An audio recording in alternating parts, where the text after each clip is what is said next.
Welcome to Soft Bad Monkey, a safe space for savages. This podcast is comedy. We don't discriminate. We don't care about your race, religion, sexual orientation, or gender identity. We make fun of everyone equally. We are veterans, offensive by nature, so if there's kids in the car, turn us off. Seriously, I'll wait.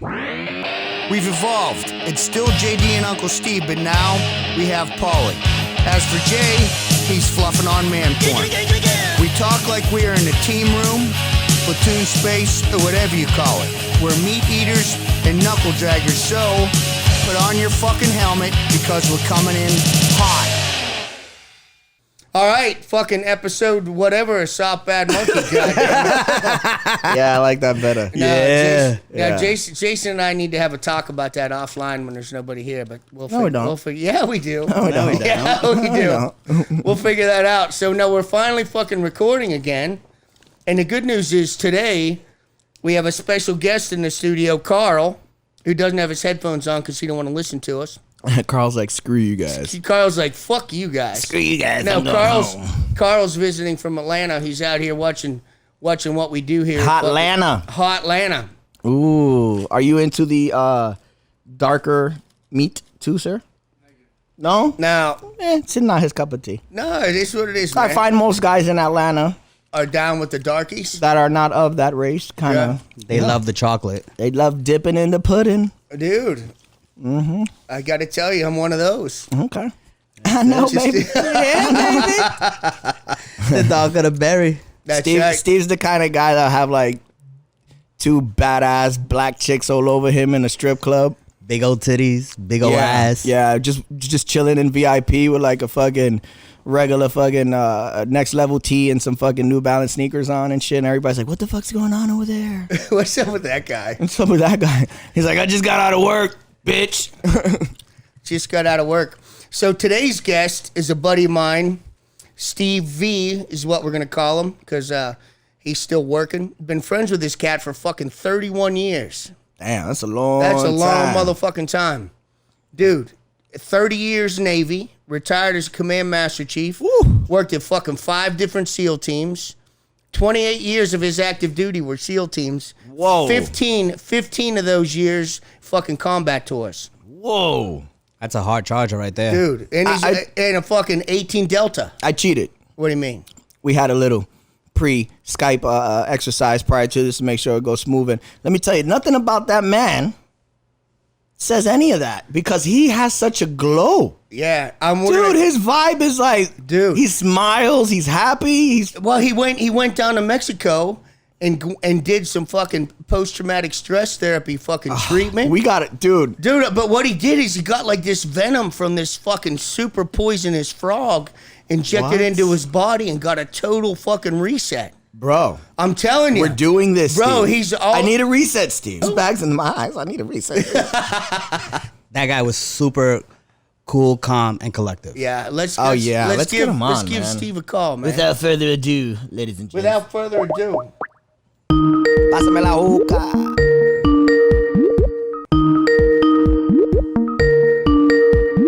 I'm sorry, man. There we go. You know, Skype be or lagging and shit. You know lagging. I mean? The Skype. We got to account for the Skype lag. Yeah. Okay. So how you doing, man? Can I say over? No, don't say. You can say over if you want to. That's just badass right there. You don't have to say the. The radio does the already. Well, Steve, we talked about us being friends for fucking 31 years, and I want to go into your Navy experience. I want to talk about your SEAL team experience, and you're at 5 different fucking SEAL teams, right? Yes. Right, but what I want to talk about first is your reset that you just experienced in Mexico with the venom from that super fucking poisonous frog. I want to hear about that. Steve, and the reason why he brings it up is because prior to calling you, I was saying that, we had a little Skype pre-call, and, he laid down your resume, and just your energy just says something different, man. I was like, wow, that guy smiles. He's happy, man, and he was telling me about that process. So now you got to go straight into that now. Well, it's something I keep down on the download. I don't mind sharing it with you guys and your listeners. So, yeah, it's just one of those things where, I got back from a couple of training trips, and my wife's like, "Hey, you're just not right. Something's wrong, right?" So, just got worse and worse and worse, and then I found out through a friend of mine who was doing some stuff in different parts of the world, and I said, "Yeah, I'll do it. It's plant-based medicine. It's been around for 5,000 years. If you look it up, it's iboga or ibogaine, and I used to do that passage kind of like they did in Black Panther." Right? You know how he takes that flower and he sees his ancestors. It's kind of the same thing. When you go to do this stuff, it gives you a blueprint of like, okay, you can take all this bullshit that's on you and get rid of it. And here's where you really need to focus on.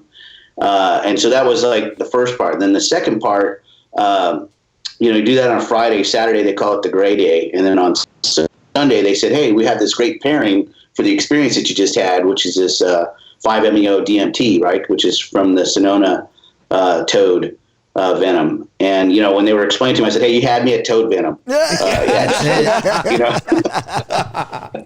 You got me at toad venom. That'd be a great shirt right there. How do I take it? Just tell me. Hurry up before I shove it in my anus.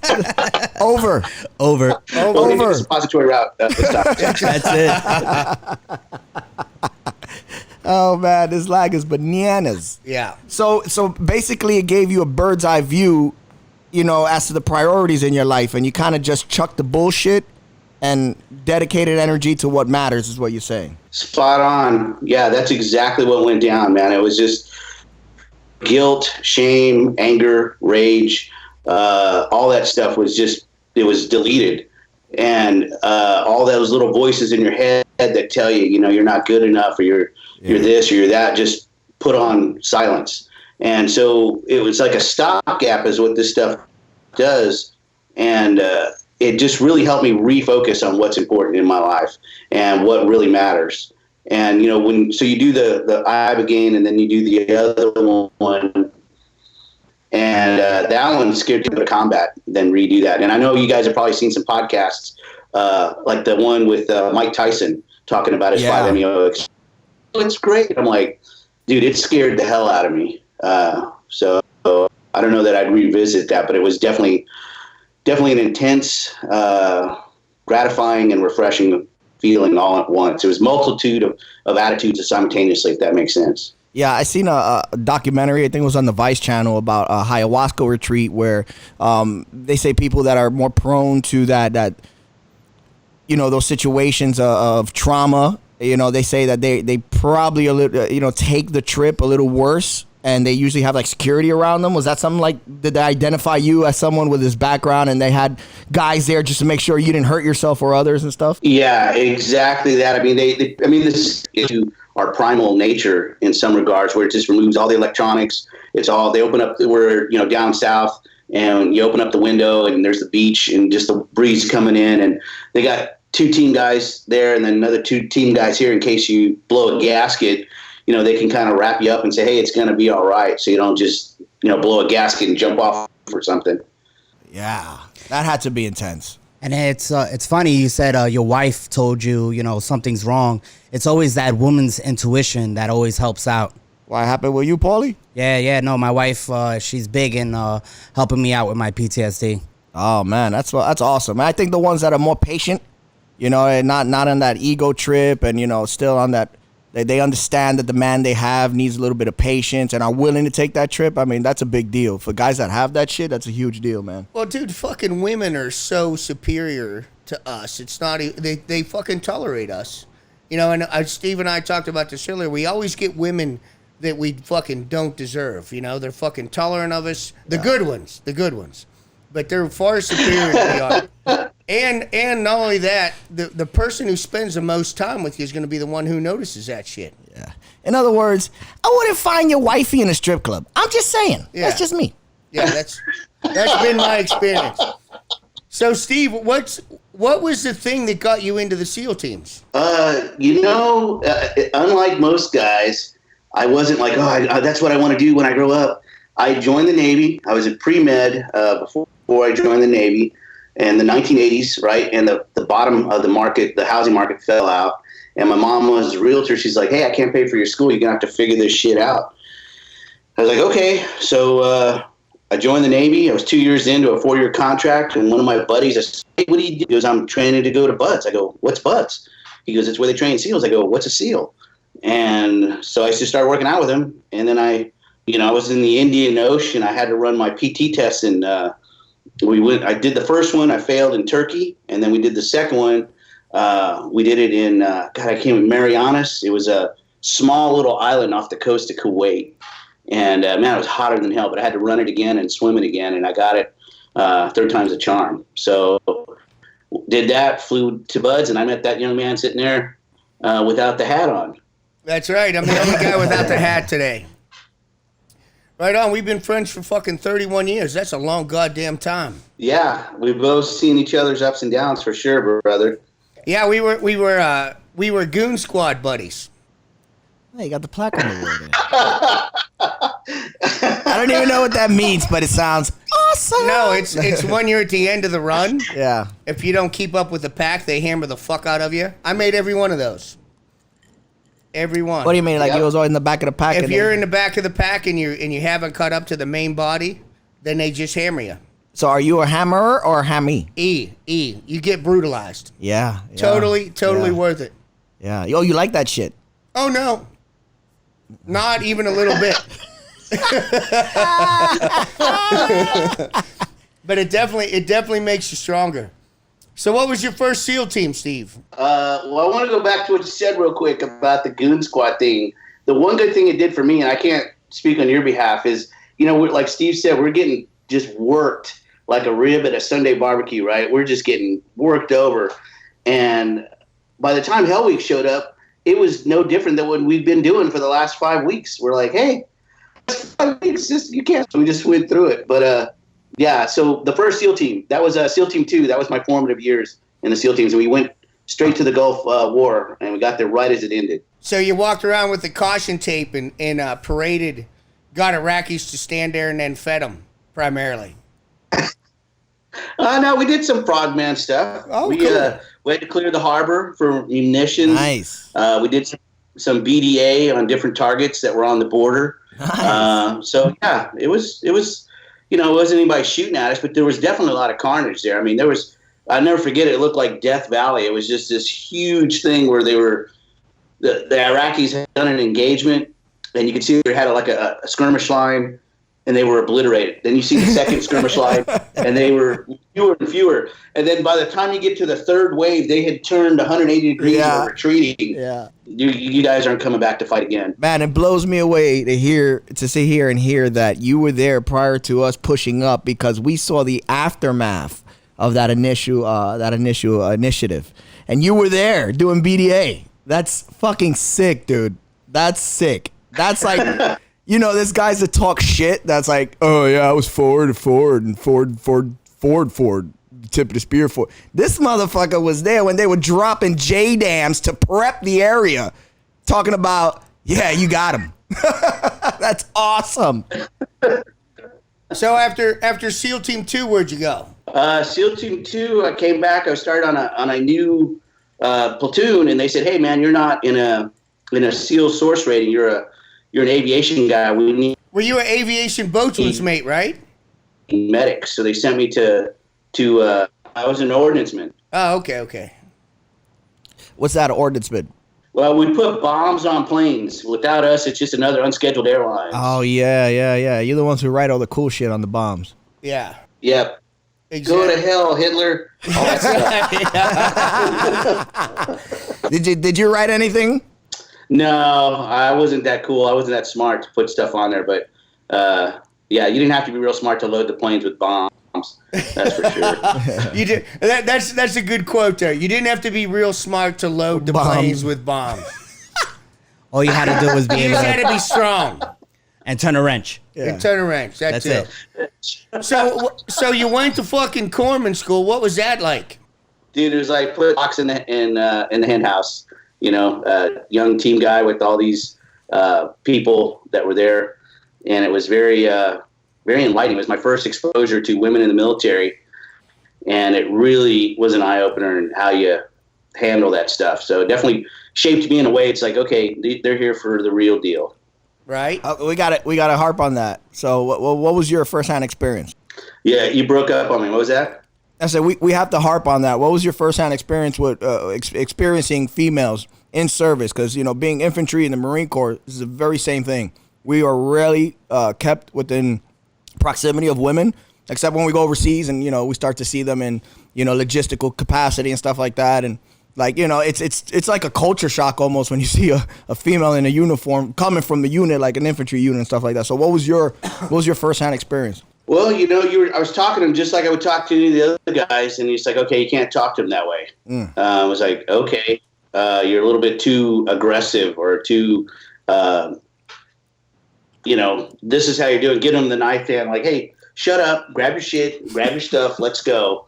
It's like, oh, you can't do that. It's like, okay, I'll be a little bit nicer if they're a little bit smarter. Yeah, but you're doing to you. It's like, okay, I'm doing you a favor by showing you equality because this is how I talk to my fucking guys. And then now it's like, oh, you don't want me to treat you? I'm so fucking confused right now. Yeah, get out of here. I get it. That would be tight too. So how'd that work out? Did you have any fucking hiccups and shit during that period of time, or what? Yeah, I actually did. It was, you know, it was my first exposure to. I was 7 years in the military at that point, right?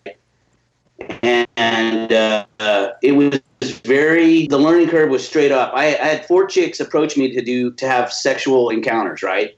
And I turned all 4 of them down because they were in my class. And I was like, look, I can't date you or, you know, hook up with you because you're in my class. I got a good order and discipline would fall apart. I knew that much, you know?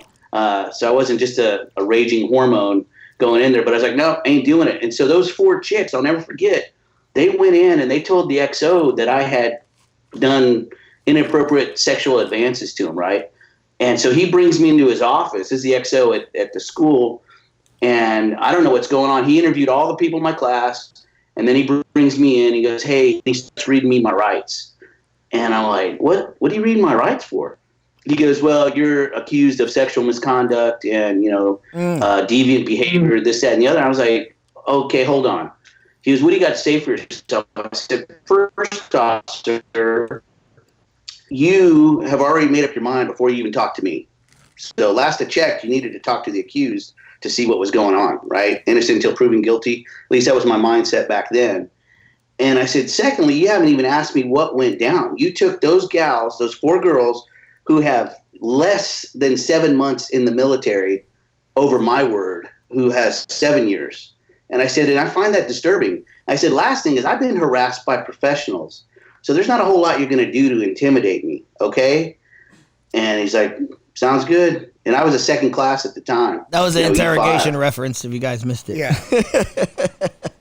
You know what it sounds like? What ended up happening from that deal? So he sat me down and I explained to him that they had approached me and in the manner that they approached me, and they did cross-reference with witnesses and all this other stuff. And he goes, you know what? You're free to go. That, or at least you're man enough to say you admit it, you know? Yeah, what it sounds like to me was that they didn't like the way you treated them or talked to them. No, they didn't like being turned down. They were thinking they were going to get some fucking frogman wiener out of the deal. No, it's not that. Dude.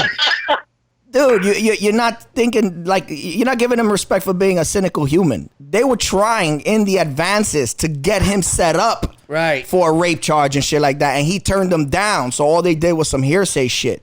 You understand what I'm saying? Because he was rough to them. They didn't like that shit, so they wanted to give him payback. Oh, so you were even going deeper, even a little bit more. Yeah, come on. 4 chicks come up to you at one, around the same time frame to give you, and then all 4 of them are in cahoots in some hearsay shit.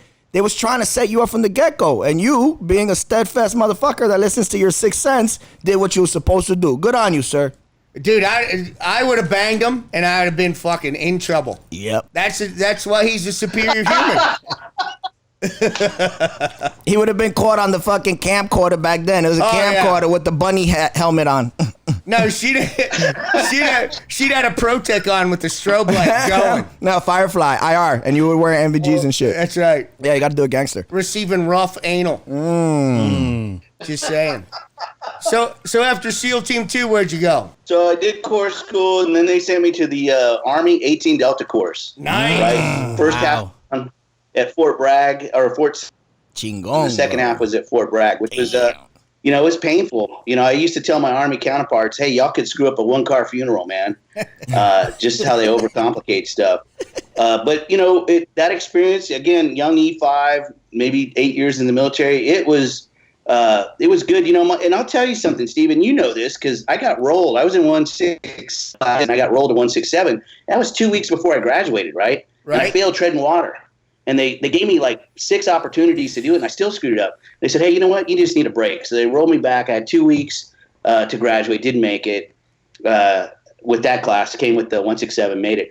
So I say that because when I went to 18 Delta, I got all the way to the end, right? And it's a square shot to the nuts, man. It is not a glancing blow. It's like a mental buzz. And get all the way to the end, I failed the final with a 74. I needed a 75. And they rolled me back to day one. So I had to do another 7 months all over again. You like rolling back, don't you? You love that shit. So that when you finally graduate, you look at everybody like, yeah, I dare you say something, motherfucker. Yeah, that's it exactly. He's a glutton for punishment. That's what every person who ever gets rolled back. Yeah, that's I want to do this. This is so fucking awesome. Well, I want to do this as many times as possible. The ones that graduate at least, when they get rolled back, those are the sadistic motherfuckers.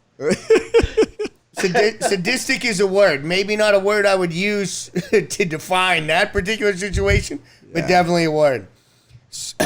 So did you go to fucking SEAL Team 2 as 18 Delta, or where'd you go after that? I ended up redoing it, right? And what it did is made me a better corpsman. I had orders to go to Team 4, and then a buddy of mine's like, hey, bro, I can't go to – he had orders to Team 5, man.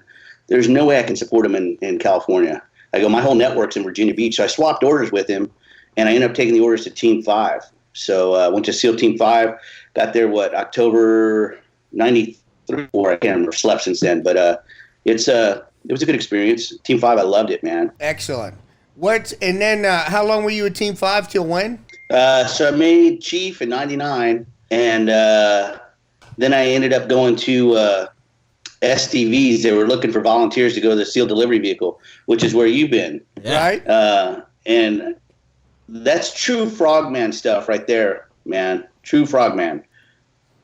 Yeah, SCVs are tough, man. People don't realize. So for some of the listeners, Steve, explain what an SDV is. SDV, it's a SEAL delivery vehicle. It's a 22-foot long 4x4 submersible vehicle. It's made primarily out of aluminum and fiberglass. Has several electronic components inside of it with air tanks, and you can go long distances. It's pressure tested to 500 feet, but you want to keep your dive profile at 20 feet so you can stay underwater for unlimited time. But you do have to take excursions. But you can deliver people, you can deliver ordnance to vehicles, you can use it for ship attacks, you use it for cross the beach, you use it for long transits. But what it does, it takes a SEAL team primarily, and it just complicates it because you have to put lengthy dive times in there. Then you have dry deck shelter lock in and lock out. And then depending on your equipment, if you're in cold water, you got to worry about your dry suit, and then you got to worry about whatever dive system you're using. And if you're using a mixed gas, either a Mark 15 or a Mark 16, you got to factor that into your decompression schedule. So it takes like regular SEAL team stuff, and it just makes it twice as hard. Like Steve said, real frogman shit. Yeah, that is water shit right there. That's some fucking frogman shit for sure. And I did 4 years at SCV Team 1, and I did two platoons as primary pilot. And what happened was our guys got injured, so if the SCV was getting wet, I was getting wet. So in the 4 years, I got about 3,000 hours of dive time. And that sounds fucking astronomical, but if you're doing an advanced an AOT, which is an advanced operator training, which is like lengthy dives and across the beaches and shit, you'll dive for fucking 6-8 hours every single day, 4 days a week. Damn. So cranking out fucking 3,000 hours isn't. It doesn't take a long time. So you like to be alone, is what I'm hearing. Yeah, I like to be alone. But see, the thing was, I was driving the SDV all the time, though. I didn't ride in the back. I wasn't a navigator. I was always piloting, so I was continuously talking to the navigator. But I would fuck with the navigator all the time. I would be like, "Are you cold yet? Are you cold yet? Are you cold yet?"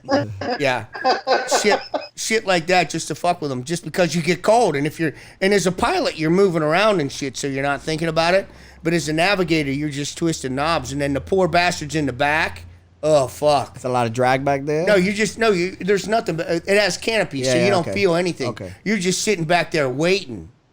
Oh, so you don't know shit. You don't know just shit. Back there for hours, like in a coffin, staring at a plotting board and shit. Back there for hours. What do you call that little dive board? That little thing. It's an attack board. Attack board. But what the guys would do, they would take Playboys and they would read Playboys. And when they were done, they would just rip the page out and fucking throw it out the back. Nice. Because it would last for about fucking 3 hours before the lamination came off. Yeah.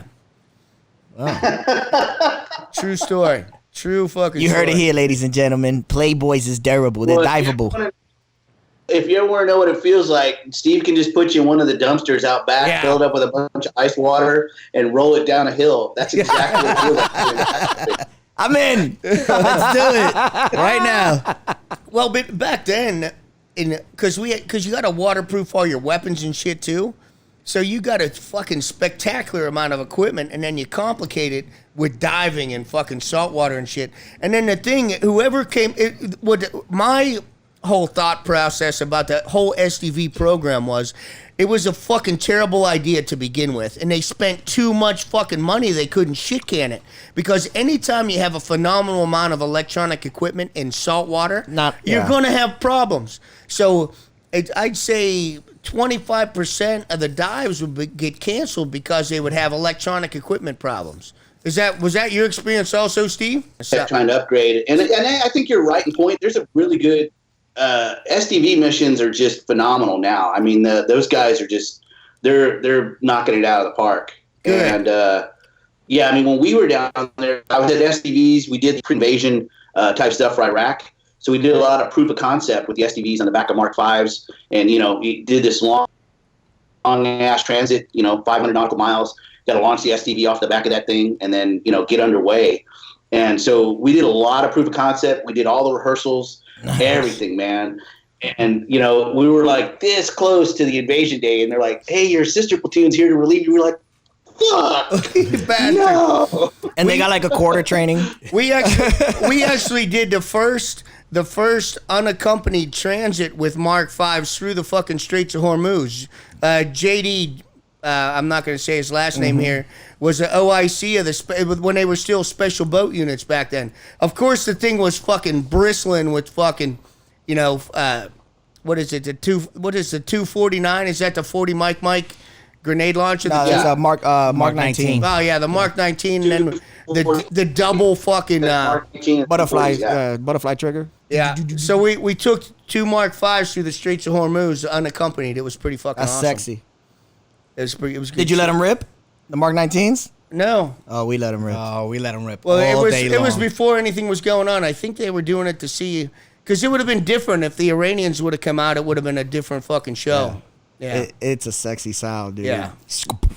Don't. So after SCVT1, what'd you do? Don't. Oh yeah. Sorry. Guy. Getting a little chub. What about it? So you made Chief in 9 years. That's pretty good. Yeah, despite my best efforts, I made it, man. And in 9 I think years? it was just my background. That's really good. In the Navy? I made E5 in 10 years. I made E6 in 6 years. I didn't make it at all. So what'd you do after STV Team 1, Steve? So from STVs, I went back to Fort Bragg to be an instructor at the schoolhouse, which, is 10 years later now. I'm supposedly smarter and more mature. And one of the gals that I had met at Corps School, I rendezvoused with in Puerto Rico, and a visit. We had a kid. We were never married, so we had a kid, and I ended up getting custody of him. Was she Puerto when I got Rican? to Fort Bragg. So here I was. a single dad with a 2-year-old, and not knowing a whole lot what I was doing. But I was at Fayetteville, North Carolina. Vietnam, baby. Yeah. Was she Puerto Rican? Yeah, baby mama? No, she's Irish as Irish can be. Oh, yeah, you lucky. With the accent? My wife's Mexican, though. She's half Mexican. Oh, yeah, you feel half it. German. So yeah, you feel. Oh, my God. That's that ass. Yeah. Yeah. He be different around her. So she'll stab you while speaking German. Yeah. And cook for you after. Fuck you all up. Cook for you after. Fuck your head up. Dude, psychological warfare. I don't want to eat. My fiance's half Mexican, half Portuguese, so I'm with you, Steve. I'm with you. So, SEAL Team 2, SEAL Team 5, STV Team 1, Fort Bragg, and then where were you when we went to war? So the war we just done the invasion, and the last thing I wanted to do was go to a training command, right? Of course. So, but it was like, hey, I got custody of my son. I can't, in good conscience, abandon him, right? Yeah. So I've got to be able to support him in a manner that's befitting. So I ended up going to Fort Bragg, and at that time we were augmenting all the Tier 1 forces, all the medics there. So I got to augment CAG. I wasn't a green team member, but I got to work with those guys in a supporting role, which was freaking phenomenal. And I saw a lot of action in that capacity, which was something I didn't expect to do at a short command. Well, that's how it usually is. You'll deploy, and then you'll fucking become some ad hoc somewhere, and the next thing you know, like, holy shit, where am I? So what command was that? So that was what was that back then? It was called the JSOM-TC, so Joint Special Operations Medical Training Center. Nice. It's called SWIC Schoolhouse. Right SWIC, yeah. SWIC, yeah, absolutely. Nice. So a lot of my friends that are corpsmen, they're in the private sector now, and they're offering their services, their instructions, their periods of instruction to first responders and things of the such. Also, to exercisers that just want to learn how to do some TCCC march or whatever. Are you involved in anything like that, or developing any courses or anything like that? Because it sounds like you have extensive experience in the field, and that's kind of from the corpsmen that I know. That shit is in their blood. You know what I mean? Yeah, that's you hit upon a very good topic of mine. It's something that I just do naturally, and I like to do it. Maybe it was because I failed twice at Fort Bragg, and it just made me that better medic. But so I do a lot of stuff. I started my own company called Max Per Diem, because everyone loves Max Per Diem, right? You love it when you're on trips and everything. Hell yeah! I got it. So what I do is, and it's funny because I actually have this thing over here. So it's my little wheel of what I'm doing, right? And so it's a little. I don't know if you can see that real well, but it has numbers in it, and it's what I do, and I let my wife know, hey, this is going on. She's the president of the company, right? Nice. And so we do educate, we train, and we do direct support. And I didn't, when I got out of the military, I was a command master chief, right? And for what chief? I had all these people that I was in charge of, and I wasn't going to do anything medical. I was like, nah, I'm good. I'm going to do all leadership stuff, right? Well, come to find out, a really good friend of mine is like, hey, you do not want to get out with your paramedic qual and all your other stuff lapsing. Keep all your stuff current. Word. I was like, right on. So with that, I became the first enlisted guy to be the president of the Special Operations Medical Association. So not only the first enlisted guy, but the first Navy guy, right? If you go to our website, SOMA website, you'll see me on there, and they're all colonels or lieutenant colonels, and they're all doctors. So here I am, E9 Frogman, Command Master Chief type. So he voted me in, and I was there for just over 8 years, 2.5 years as a president, but in supporting roles and other stuff. So did that, and then I got put on the TCCC committee with Frank Butler and all those guys. And so I've done that since 2014. Wow. And now, even though I'm not on duty, I still sit on it as a SME. So I don't vote. I just say, hey, this, coming from this perspective, this is what I've seen. And you brought up a really good point, is trying to transition what we do in the military to the civilian sector. And this is how I break it down for folks who get it, like you guys get it, right? Yeah. As goes soft, so goes conventional. as goes conventional, so goes civilian. So stuff that we do in soft trickles all the way down to the civilian side of the house with folks not even realizing it, you know? Yeah, no, I totally get it. Constitutionally speaking, you know, civilians could exercise from the Second Amendment on. You know, they can protect their land, and if that so happens to involve some sort of combat, mutual combat, or that, you know, maybe the latter, I mean the other, you're gonna get shot, you're gonna get stabbed. You need to know this. You know what I'm saying? And even in day to day, let's just walking down the streets of fucking Chicago, it'll behoove you to carry a tourniquet on you. You know what I mean? I totally get it, and I love that. I applaud that. So tell me about all the enlisted guys you saved as a fucking command master chief. That's what I want to know about. Who did you save? Come on. Saved them from getting thrown out. Saved their ass from DUIs. Saved them from banging hookers and snorting cocaine. Come on, Steve. You can tell it. The whole team. Well, I don't know that I saved guys, but I definitely I redirected them on a path that was less than beneficial to them or their checkbooks. You know, and I hate to say I lost 2 guys under my watch. Suicide, and one I saw coming a mile away, but there was nothing I could do about it.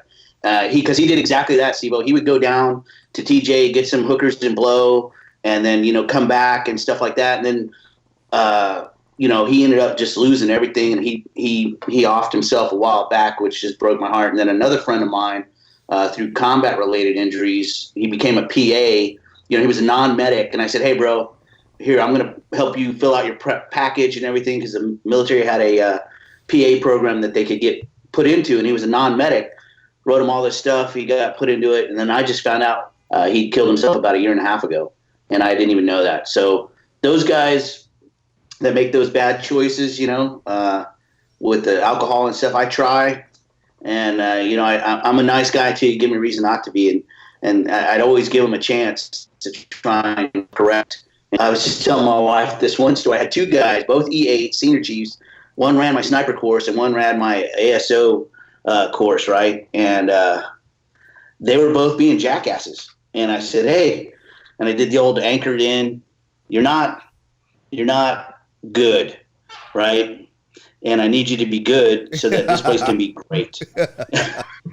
I mean, in so few words, yeah, that makes him think. No, I love it. It's profound. You're not good. And then so that's going to force the fucking dude to do an about face, fucking bounce and think, what the fuck does he mean? All day long until he figures it out. You're not good, dude. Well, you can kind of tell this from Steve's personality, from seeing him on the camera here. But he's fucking so friendly. He's like a fucking, you know, he's like one of the guys you drink with. You fucking, you know, he's a hugger. He's one of those guys. So with this cat as a fucking command master chief, be like, hey, you're not good. You need to unfuck yourself so we can be great. You know, it's like your fucking buddy going, hey, dickhead, this is not you need good. to pull your fucking head out of your ass, because somebody's gonna fuck your shit up, and it's gonna end up being me, and I don't want to, but I will. This is the line in the sand I'm drawing, sir. Yeah, it's like, look, man, I love you, but I'll fucking kill you and make another one look just like you. I'll give you the blue weenie. That's right. So, dude, I think it's so great, I'm laughing. man. I'm just putting myself on mute for the delay stuff so it doesn't drown you guys out. It's all good. No worries. We'll clean it up. Now, what happens Baby, is because this is some good stuff. we have a guy who's an Emmy Award-winning sound guy. He makes digital music and shit. The guy's name's Dean Coleman. Grabby. Emmys is like talk show. Yeah, and see, Daytime that's talk how show fucking smart I am opera. about that shit. I'm just not. Anyway, Steve watches the Emmys, people. I don't know what that means, but the guy's fucking super smart. When we have shit that's fucked up, we send it to him. His name's Dean Coleman. He's the godfather of the show. If it wasn't for that guy, we wouldn't have a show. What? What am I, chop liver over here? No, we taught you everything you know, you lying bastard. Don't pretend. Okay, a lot of They shit. put you under their wing. Steve just want to shit on me today. I see how it is, Steve. I see how it That's is. totally not true. If it wasn't for Jason, we wouldn't have a show, period. That's more like it, Steve. Well, it's fucking accurate. I'm not going to fucking lie about it. Stop, you're going to kill Steve. Steve's going to kill Steve. Steve's over there choking on himself. That's crazy. Steve, tell us about the Captain America shield in the back. Yeah, that's it's right. special, isn't it? Yeah, so one of the good things about being an NSW is we get perks every now and then, and people throw us bones like the Padres games or stuff like that. Well, they had thrown us the Comic-Con, and I was like, what the hell is that? And so the way Comic-Con works, it was in San Diego, is these celebrities go from spot to spot, and they need a place to kind of refuel and reset and refresh, right? And so that's where we were. So they were all passing through there, Captain America, Lieutenant Uhura. I mean, you name it, dude. It was like the who's who in sci-fi stuff. And my wife's like, hey, you need to bring that Captain America shield that you got, a while back for Jared, our son. I was like, all right. So I have it all wrapped up and everything. And my son's with me and his best friend. And we're like, holy crap, there's Stan Lee. So we run up to him. Hey, Stan Lee, how you doing? And my son, I think he's like 8 or 9 at the time, and his buddy is like the same age. Nice. And his buddy's this little ginger, and he is just like starstruck, just looking at Stan, like, holy crap, I'm in front of Stan Lee. And Stan Lee turns and he looks at the little ginger and he goes, I'm Stan Lee. Who the hell are you? I mean, the guy, I think he farted or sharted at that point. And so I ended up introducing him. I said, hey, my name's Steve. I'm in the Navy. These are my two. This is my son and his best friend. I go, would you mind signing the shield? And I had turned it around, right, to where the handles are. Yeah. And he goes, hell no, I am not signing it there. I'm going to sign it because I'm the star of this. He turns around and signs the star, Stanley. I mean, he was just the nicest guy, but just one of those grumpy old guys like, get off my lawn. I love it. Come have some tea. Those are the best. Look at Steve. Steve's one of those guys. I love him. I am that guy, for fucking sure. Hey, I want to hear about you spending 30 years in the SEAL teams, and then you get out and you're working with fucking Captain Cook, Terry Bradshaw, and Fonzie. I want to hear about that shit. Ooh. Captain Kirk. Did I say Captain Kirk? Yeah, he said Captain Cook. I meant Captain Kirk. I was sorry. like, damn. Who the fuck is Captain I'm like, Cook? damn, Steve has Captain a time Cook? machine. I don't know, man. You Fucking- showing your age? Steve has a time machine. You want to go chill with Captain Cook? I don't know who that is, but fuck it, he's awesome. He discovered Hawaii. Fuck you. And then got murdered by Samoans. Don't fuck with Samoans. Don't fuck with those fucking guys. Samoans will fuck with you Simone. up. I meant Captain Kirk. God damn it. Oh my god. You gotta kill him, You gotta Steve. kill him, Stop. Steve. Come on. Jesus. Oh, God. I don't know if you remember Gideon Goodblatt. Yeah, Remember him? Gideon. He was Fuck in our yeah, I class. remember him. The fucking fastest guy on earth. What the fuck? No, he's fast Yeah. as shit. Like, he set new fucking records on the time runs and shit. First off, with a name like Gideon Goodblack, Yeah, Good Black. 2 T's at the end. Good Black. I 2 thought it was T's. Good Black. That would have been better. No, dude, he's a fucking animal. Superstar and a fucking runner. Great cat. Yeah. So him and I had been keeping in touch throughout the years, and anytime he lived up in L.A. and other places. Well, he landed in NBC, and he calls me up, and he's like, hey, bro, what are you doing now that you're out? I go, whatever I can. I'm looking for work. Nothing's really happening. He goes, hey, I need you to come up and do an interview. I was like, right on. What's it all about? He goes, well, they just want to hire an EMT to do this show in Europe. And I told him, you don't need an EMT. You need an 18 Delta medic, right? Because you can do the sick call. You can do all the other stuff. I said, right on. He goes, but I need you to come up here to talk to the folks. I was like, cool. So I go up there, have the meeting with the producer, Lisa Higgins, super nice gal. And she puts me on the line with the security team out of New Zealand. They're all Kiwis, right? It's a Global Film Solutions. And so I'm talking to the guy, and he's asking me, running me through the thing. And, and this is my first time talking to these folks, but a lot of times when you talk to people, their intent of where they're going. Right? So he handed me this one. I mean, it was like a 90-mile-an-hour speed pitch. And I just slowly looked at it, and I was like, all right, how am I going to answer this question? I said, well, I would do X, Y, Z for that plan. He's like, you're in. You're the guy, right? Because I wasn't a dick, and I wasn't hyper arrogant, like, you need to take me because I'm your guy, I just tell them I was being honest, I was being genuine and authentic. They go, you got to do one more interview. I go, all right, cool. They give me an address and a time to be there. So I go to the house. I knock on the gate. The gate opens, and when you open up, those Chick-fil-A cows? Those big Chick-fil-A cows? Yeah. Yeah, there's one standing in the frickin' driveway, and it's painted like this psychedelic rainbow stuff. And I'm like, I love it. where the hell am I? Yeah. So I go up to the door, and I'm all, and That's your dog thinking somebody's at the house. Get him. My dog got up too. He's like, yo, what's up? You know who answers the door? Guess who answers the door? Captain Kirk. Henry Winkler. No, Henry Winkler. Winkler. The Fonzie. He's like, Get out of yeah, here. he's like the producer. I'm like, oh shit, hey, hey. No, you didn't, Steve. No, Steve, you didn't give him the thumbs up with the fingers. No, Steve. No, I was cool. I was like, hey, sir, I'm here for an interview. He goes, yeah, you're here to see me. Come on in. So I sit down and we talk for about 45 minutes. And the last thing I said, hey, look, you have a right to be concerned that I'm not a doctor. I said, but you have a right to be assured that as a former Navy SEAL medic, that anything that pops up, I'm pretty sure I can handle it. He goes, my concerns are laid to rest. I'll see you on the plane on the 21st. Nice. I was like, sweet. Nice. So that's actually led to the shows. I'm sorry. I just wanted to comment real quick. I'm sorry to cut you off, Steve, but that's actually pretty cool to see that he does that due diligence, because he could have just trusted his underlings or whoever he delegated to hire you and get it all. He wanted a face-to-face because it's that serious and that important. He took it that serious. You're absolutely right. And him and I still talk to this day. Like every year I will text him or email him, hey, Happy New Year, Henry. Awesome. He's like, thanks, Steve. Awesome. So just they were all great guys. So, I get on the plane and there's Captain Kirk, there's Terry Bradshaw, there's George Foreman. There's obviously Henry Winkler, and Chris Dye, or not Chris Dye. God, I'm drawing a blank. He'd kill me if he was listening right now. Yeah, Chris Dye. He's a comedian out of LA, freaking hysterical. Anyway, so I'm on the plane with those dudes, and I did 8 weeks with them in 16 cities in 4 or 6 countries. It was phenomenal.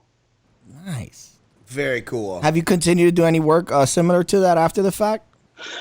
Yeah, so that led to a gig with ABC doing a show called Castaways, where it was kind of Survivor, but like a collective, like a community type of Survivor, where the people, it's called Castaways. If you look it up, you can see it. They put them out on these islands, and then each person got a different piece of luggage with them. So they open it up. Well, this isn't my stuff. So the thought is, hey, whose is this? Maybe I should go find him, right? So did that. We were in Raja Ampat, just south of Papua New Guinea, or just northeast of Papua New Guinea, and in the middle of nowhere on this little Sulu archipelago there, and did that for 3 months on these yachts, took care of those people, saw all sorts of stuff. And then that led to the X Games in Minnesota. And then I just did a really cool one down in the Amazon with Carter Andrews, who is just one of the nicest, funniest, coolest guys I've ever met. Carter Andrews, he lives down in Florida. He has a show called The Obsession. If you Google Obsession, it'll pull up porn, right? But if you Google The Obsession, it'll be his site. I see you tried already. So did that for National Geographic. I just do it whenever targets present themselves. So you keep all your quals and everything current, right? Yeah, man. I've been very fortunate. There's a huge network of soft guys doing all sorts of good stuff, and one of them here in San Antonio is called Fighter. It's like Fighter, but with a V. And when I go do stuff, I call them up. I tell them the gig. I work under their license and under their protocols, which was exactly what I did in the military. And they gave me the upcheck, and off to the races I go. Nice. So what are you doing in your free time? I help a company called Veterans Exploring Treatment Solutions. I know I talked to you about that. And they are phenomenal. They try to raise the money for vets to go to alternate treatment solutions that are lacking in the research base. And you talked about this the other day. I mean, there's brothers and sisters that want to start a pistol, and giving them more drugs or sticking them in the rubber room it's not gonna help. It's just gonna exasperate it. So this Veterans Exploring Treatment Solutions, it's time now type of treatments where they take you, and that's how I got into that psilocybin and the 5-MeO, because of that group. They directed me to that. So I support them, the SEAL Future Fund, which helps teen guys transition out, the Mighty Oaks in San Diego. The other one here is called the Warrior Wash. I was telling you about that. So I just help those guys out. I kind of count myself the gift man, or kind of connect people. Say, you'd be good over here. Kind of screen them and vet them, and say, hey, you'll probably go over here. And I just do the introductions, and then it's off to the races. So I'm really into helping nonprofits And then Max per Diem, our business, I go to schools and I teach people how to put tourniquets on and pack wounds at the junior high and up level. Awesome. That's actually pretty good to go. I got two questions. Being that you are a medical expert and are still actively involved in the field and in that of advising, what is your opinion on, we already, I guess, got the gist of the psilocides, but a medical marijuana for TBI, PTSD, and things that are related towards veteran trauma. What do you think about that and the usage? Dude, I think it's absolutely the wonder drug. I really do. I think that is one of the best things going on. Your dog likes it too. He's like, he heard. Stress, man. He's like, oh yeah. His dog's like, yeah, fucking fire that shit up. Light that shit up, baby. The dog and Carl like the smell of that shit. Yeah. Bo's high right now. Look at him. Bo's high as shit. Bo. Come on, Bo. So yeah, just to round out that thought.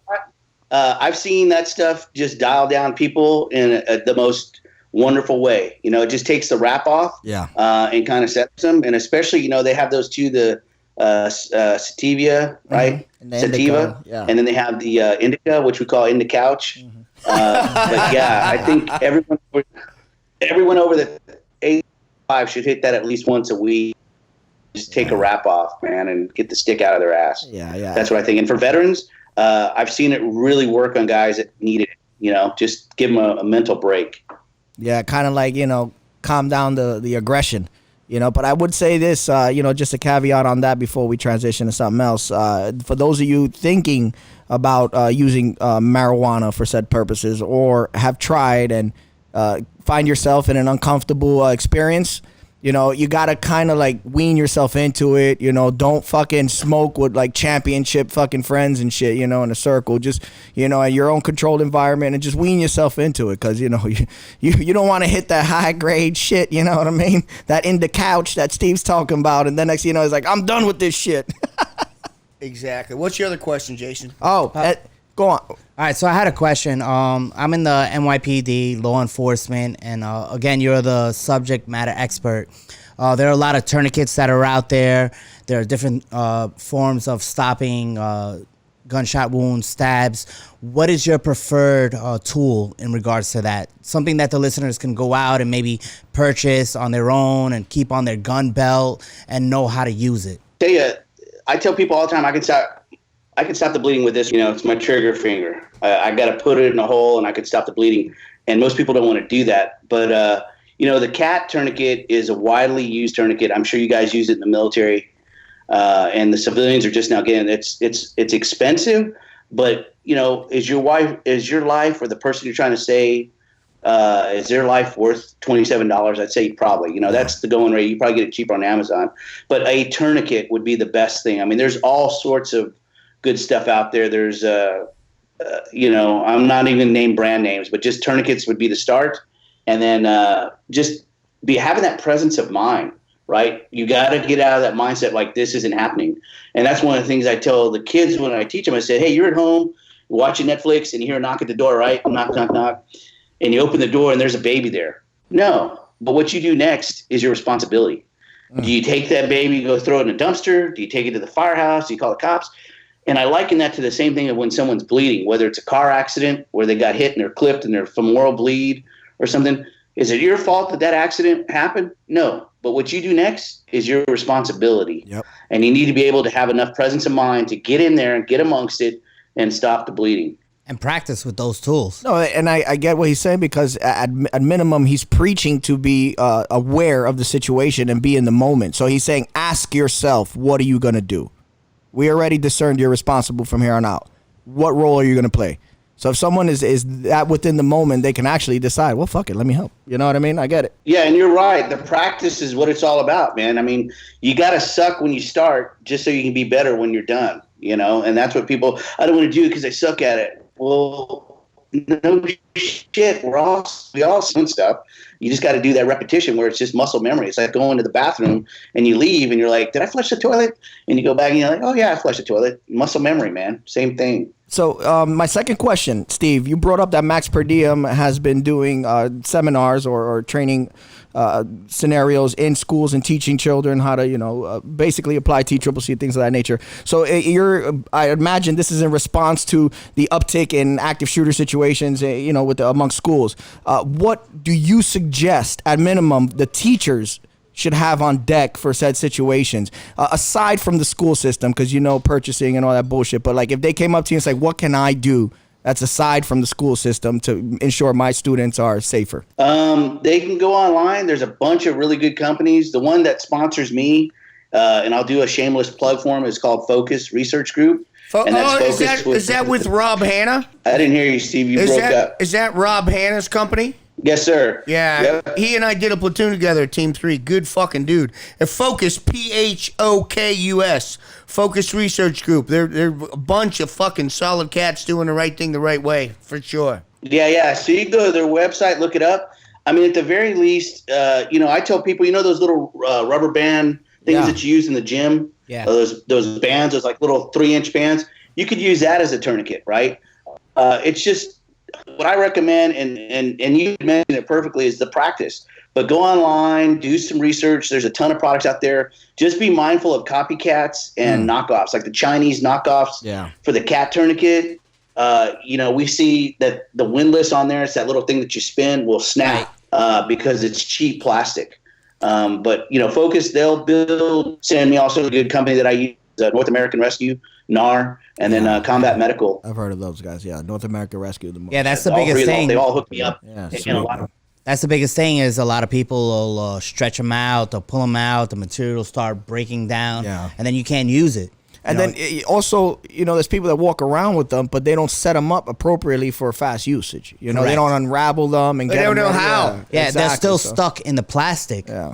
What is that going to do? Now I got to cut the plastic. Especially if you got an arm out, or a leg. But the worst part is the leg. Well, the thing is, you don't know what you fucking don't know. You carry the gear, but you don't fucking use it. So fucking what, man? You gotta get the shit dirty. That's why you buy 2 or 3 of them. You practice with one. You practice with one. You practice with one. Some good advice, Steve. And then you set that motherfucker up you're going to use, because after you put it on, you're not getting it back. No, that's some good fucking advice, Steve. That's good. Yeah. Don't be cheap. Steve's saying don't be cheap. Buy 2 or 3 and play with them shits. Well, you got to finger bang it 27 times so you know what the fuck you're doing. If not, you're wasting time. Somebody's bleeding out. Not only that, they're fucking screaming and yelling. There's shit going on. You got to practice just Tuesday for Steve. That's how it goes down. I mean, it's not pretty. It's not clean. It's not by the fucking book. There's shit going on. You got to drag them out from underneath the car. Something's on fucking fire. Somebody's screaming and yelling at you. I'm never going to the strip club with you again, Steve. It's a fucking... That's just they got mad at me because I was tipping the strippers in quarters with the fucking fastball, but whatever. Yeah. That's just how I roll, man. That's just how I roll. Yeah, but it's like Steve V said, okay, your high end is going to cost you maybe $50, right? But what is the worth of a human life? And not only that human life is your family member. Yeah. Your child, your wife. Yeah, because then when you're tying up that tourniquet and then it pops and you're like, you stupid Chinese. Well, man, fuck. And we're going to caveat back to what Steve V was saying and what Jason was saying. You gotta think about that stuff ahead of time. Think about it. I'm going to do this in case this happens. I'm going to do that in case this happens. So you can save those seconds so your brain doesn't have to fucking blaze through the Rolodex. Link those neurons. When there's shit's going down. Link those motherfucking neurons, baby. Exactly. Because after you decided to act, okay, this is what I'm going to do. You fucking do it. And you stick to your fucking guns until it's finished. Yeah, what role am I playing now? If it's a fucking bystander, you fucking idiot, kill yourself. No, I'm joking. Don't kill yourself. Well, I mean, to be absolutely real now, we live on Manhattan. If your first instinct is to grab the phone, kill yourself. There's 8 million people here. It works out mathematically to about 82 people a square feet. If they didn't have buildings, we'd be underneath 80 people. But the point is, when you put hands on somebody, I have walked past people dying on the fucking street. I just have.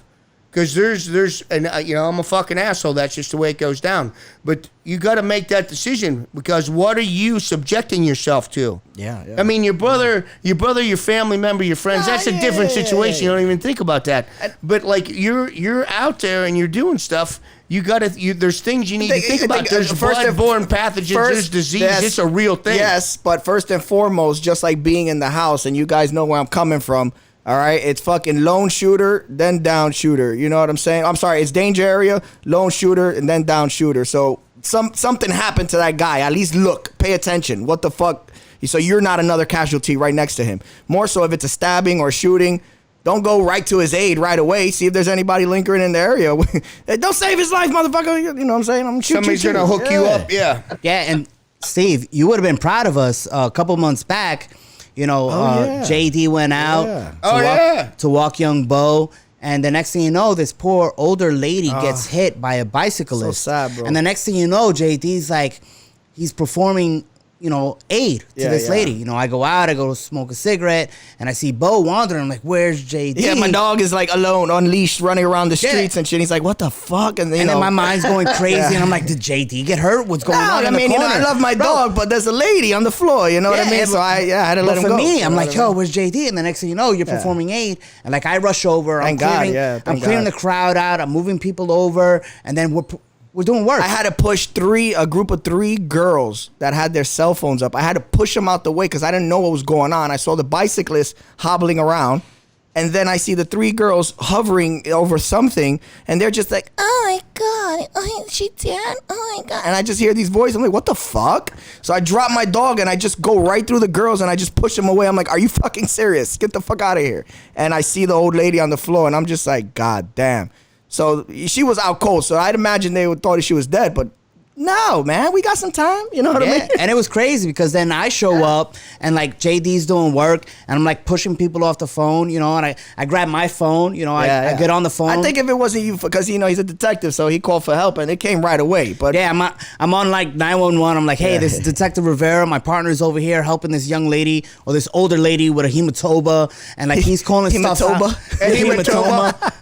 He's That's calling. How you say it, right? She got beat to death with a tuba. It's fucking weird, man. Craziest shit ever. He-Man hit her with a tuba. And this poor bicyclist, his arms like out of socket, fucking falling down. He's like, I'm not getting on the bus. Bus is translation for the bus. Well, you just killed an old lady. Shut up. Sit down. Stupid. Sit down. Break your other fucking shoulder, dickhead. Fuck's wrong with you? I don't know. Hey, listen to the listeners. I don't know if she's fine. I hope so. But she did gain consciousness towards the end. All her teeth were knocked the fuck out. But I got good news. They were fake teeth anyway. They were fake, so she could replace them. And we collected them. I grabbed them in my hands. You got them in your pocket right now? I wish I could. I kept them, but I know they're expensive. Do you know how much teeth are? She will come after me. No, I gave her. I put it in her purse. I put her teeth in her purse. I said, "Here, this is hers." For the ambulance. Well, it's good. It's good to know later when she rewards you that she doesn't have any teeth. Yeah, she's gonna have it all grilled diamonds and gling, gling, gling. Yeah, I'm talking about when she's humming the national anthem on my meat whistle. You dirty bastard. Gum job. Giving you the only gum job.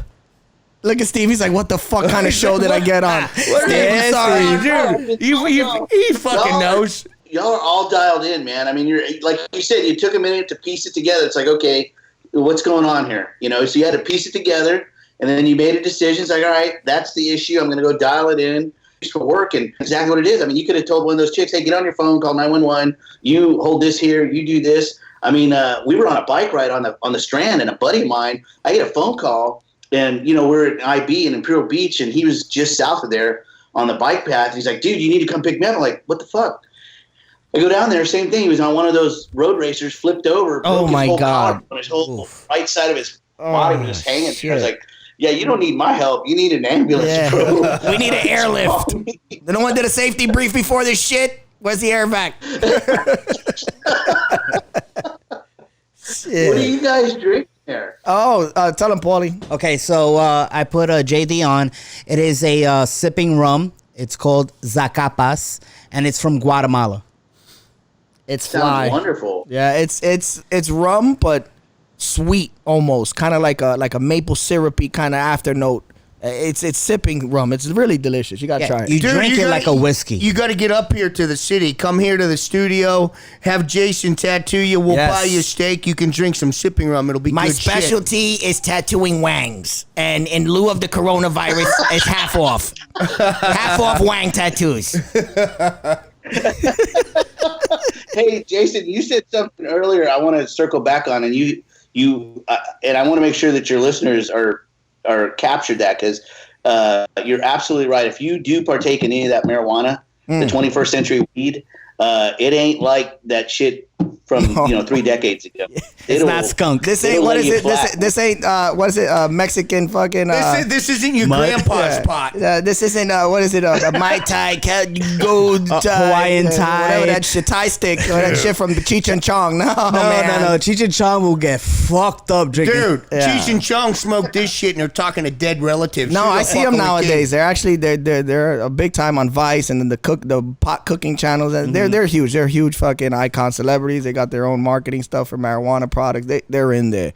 But I will say this, yes, this shit is raw because it's no longer grown in someone's backyard or in fucking Mexico and fucking pounded into a brick and shoved over here and made for fucking quantity. This shit is grown in some MIT student's fucking garage, dude. Like, this shit is raw, man. This shit is hydroponics. Fucking the cannabinoid. I mean, the freaking the trichomes are like fucking. It's crazy. The things look like they're covered in granulated sugar nowadays. That's how much THC is coming out of that shit. And it's crazy because it's just like you have these botanists that are literally like taking care of the plant, making sure the soil. Yes, and I feel every ounce of that love in every ounce of weed I smoke. And I tell you what, that show Disjointed. Yes, I loved it. The second season is a little weird. They got too liberal, but the first season, outstanding. Outstanding. You'd be proud of me, Steve. Jason, you can't tell this, but Jason gets a little bit grumpy and aggressive sometimes. I do. And I'll be like, dude, you need to smoke some fucking weed. Steve keeps me high. It's for public safety. He keeps me high. True fucking story. That's no joke. And then I can't deal with you for a week. No, I can't even call you. It's the worst. You need shit done, just don't get me high and just leave me somewhere and just give me a list of shit to do and come back. And if you got to sweep some bodies up, I'm sorry, I don't know what to tell you. That's it. All right. Well, to the point I was going to make with you is, your listeners need to be responsible with that stuff. It can't be. You need to be someplace safe with someone and someone you trust. That's not going to to start with. That's a problem with most Americans, right? Is they just want to, if a little's good, a lot's great. No. Like, whoa, throttle back. It's not full throttle to a funeral. Yeah, and they see some shit on TV and they're like, yeah, give me a shotgun. Yeah, what that was. Yeah, that thing. Give me that. What? Calm down. Jesus. Don't put your lips next to mine. Yeah, what? What the fuck? Why are you looking at my lips? That's a different show. Oh, okay. Anyway. There we go. Yeah, man. Steve, totally, man. And I thank you for coming on. And also, me and my Steve over here, which is your Steve too, subsequently, we were planning on going to do a ayahuasca freaking retreat. And you just encouraged me more so to do it. He's down with it too. The problem is the way my finances work, they're linked to nothing. So we'll figure it out.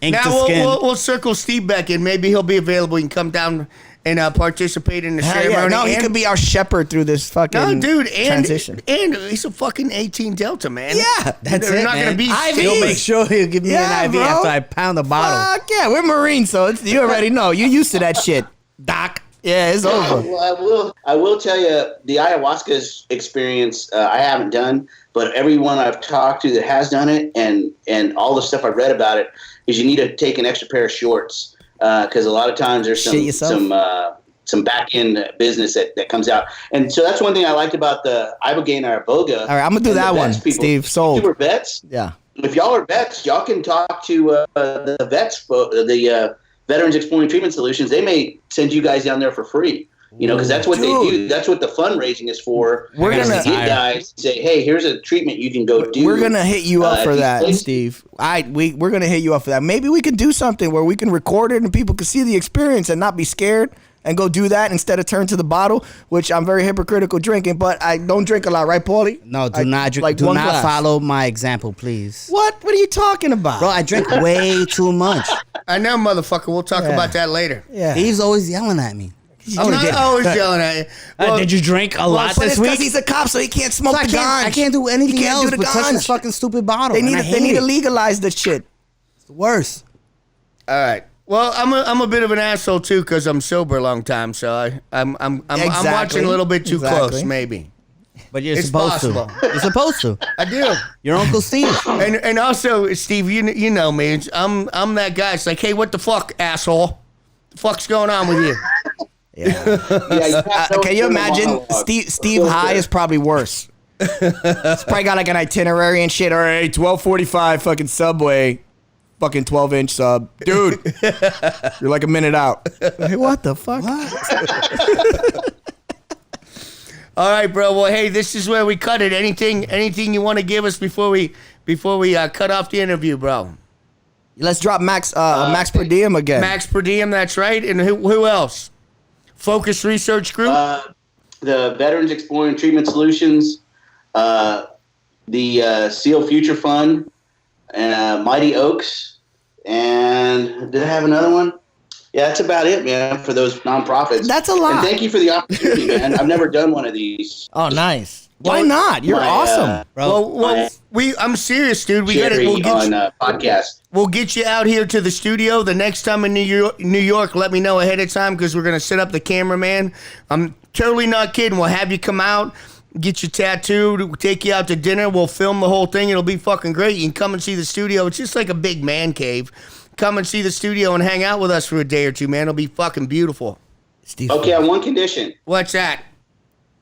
That Bo will be there. Bo he's always here. Bo will be here. Bo will definitely be there. And FYI, this podcast is this platform, if anything, is for exactly guys like you.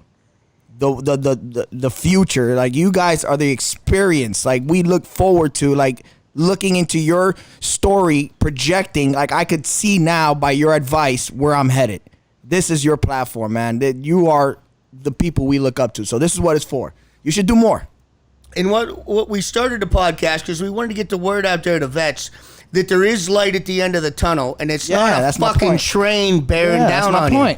Because we get out here, and like you were talking about the guilt and the shame, everybody thinks if you only knew this, if you only knew I did this, or if you only knew I did that, there's no way that you could like me or love me or whatever the fuck. And everybody's carrying this shit around with them, and they think that nobody else has been there and done that. And that's just not fucking true. You know, so instead of starting your pistol in the fucking shower, reach out, man. Yeah. Reach out. Yeah. Don't fucking do it. Because every single person that's ever talked to you your entire life, when you fucking kill yourself, that person thinks, all those people think, if I'd have only said this, if I'd have only said that, if I'd have only been there. You know, because for individuals who know what that shit's about, who've had that experience, you know at the end of that, you know that the fucking pain's over. But it's just beginning for everyone else. Yeah, that's some selfish shit. Yeah. And that shit doesn't fucking go away. I mean, I still got guys in my fucking phone who fucking killed himself. And there's, you know, it's like fucking, you think to yourself, shit, if I'd have said this, or when he was talking to me that time, was he trying to give me some kind of sign or something? You know, that shit doesn't go away, man. But our point is with the podcast is fucking reach out, man. You're not fucking dirty. You're not fucking broken. You might have fucking done some shit and you feel bad about some shit that we all have. If guys like Pat Mack, if guys like fucking Dr. Comstock, if guys like Steve over here, if these guys that have done it, been there, done that, walked the walk that everybody's talking, and look at these motherfuckers smile, shit, that's what this is about, baby. You know what I mean? Yeah, well, you know, two things I want to leave you with. One is that vets, if you're going to go to the website, it's called vetsolutions.org. Vetsolutions.org. And then secondly, exactly to echo y'all's sentiments is the, you know, it's a permanent solution to a temporary problem. And, you know, offing yourself with a pistol or however you want to take yourself out. And it's very selfish in that regard because it leaves everybody behind. But everyone I've ever talked to where I've pulled the gun out of their mouth or off their head or whatever it is, you know, I asked them, what were you feeling? I wasn't feeling anything. I was no, and to them it was like taking out their ATM card and doing an ATM withdrawal. Yeah. It was just something that they were going to do. It's like, hey, I'm checking out, lights out. I'm going to see what's on the next ridge line. But I say that because a lot of times it's go get your blood work done. Maybe you're like for vets especially, go get your blood work done and then think about killing yourself, right? Because hope is the quintessential thing of that tomorrow's going to be better, and that's just what you tell your friends and everybody. Hey, tomorrow's going to be better. Tomorrow's going to be better. Just give me one more day. Let's get your bloods done. Let's get this done. And just get them somewhere where they can get help, Yeah, because even in getting your blood work done, I mean, because there's a ton of shit you can figure out from that. Like we're talking about fucking T levels, which they can find in urine anyway. But they're there in the facilities, and then now you got these experts that could come in and kind of swoop in every now and then and maybe chip away at what's going on. Yeah, good advice, man. Good advice. Great advice. Thank you very much, Steve, man. It's been a pleasure talking to you. Seriously, thank you very much. Yeah, you guys have been awesome, man. Great entertainment. I love it. Steve, real quick, before you go, I'm going to send you one of these. Steve can... No, we got these. Can you see it? Here, hold it up close. Yeah. You have one of these? So I do not have one of those. We'll send you one. I actually got these from Alongapo City. Oh, cool. Yeah, we'll send. Paulie will send you one. I'll give him your address. I'm going to send you one of these on us. Thank you so much for being on here with us. All right, bro. Well, hey, man, love you. We'll definitely be in touch. And I'm not fucking kidding. When you're out here, you got to come on up. I will. Look, I just want to show you one thing I got right here. You see this right here? I don't know if you can see it or not. Let me see. What is it? Yeah, it's a soft monkey sticker, baby. Yeah. Nice. Yeah. That's Steve, it. I knew I liked Steve. You're the fucking man. Thank you. Bro, that's it. I love Steve. That's right. All right, brother. Well, hey, man, you take care. Thank you so much. Peace. All right, man. Take care, Out. fellas. I like that guy, man. Fuck Bro, yeah, how that guy's can you a not like fucking warrior. Dude, fucking 30 years active duty, 28 years SEAL team, 15 years fucking combat. And not an asshole bone in his body. and You what see he, him, man? and what He's he a wants happy to, dude, and man. what he wants to talk about is helping people. That's all it's about. Not about what a fucking So- badass he is, Yeah. about helping people. I like that guy. He made me feel good. I want to go do something now. I don't know what. Maybe hit the gym again because I've been slacking. About time. I've been slacking. Fucking Steve bastard. knows. Yeah. Here we go. Steve hates it. I've been off cycle and I've been out of the gym, so I've been very womanly with the emotions and the sadness and the self-deprecation and all that shit. Nah, not really. I'm still cocky as fuck. Yeah. Yeah. I got the low energy. Not putting up episodes. No, those shits was whack. Fucking bullshit. Yeah, that's not getting This- content out. We don't want sponsors. Yeah, but we don't been fuck sponsors if it's Why gonna. should we put content out? Yeah, but we're not gonna put bullshit content out. No, You we're know not what I putting mean? bullshit out. Fucking. I'll tell you what, that episode was 110% better than the last one. This one right here that we just Oh, did. bro, that guy fucking. Nah, Wait, what last one? What are you talking about? We didn't do the last one. This didn't is do the that. last one. This This is is the the last last. one. This is This the is one. the last of the last. Yeah, Shut The up, last of the Paulie. last. That one was warm up. We had to dust the equipment off. That's it. Fucking catch your beard on How fire dare you, and Paulie. stomp it out, motherfucker. What Paulie's talking about is the Nothing.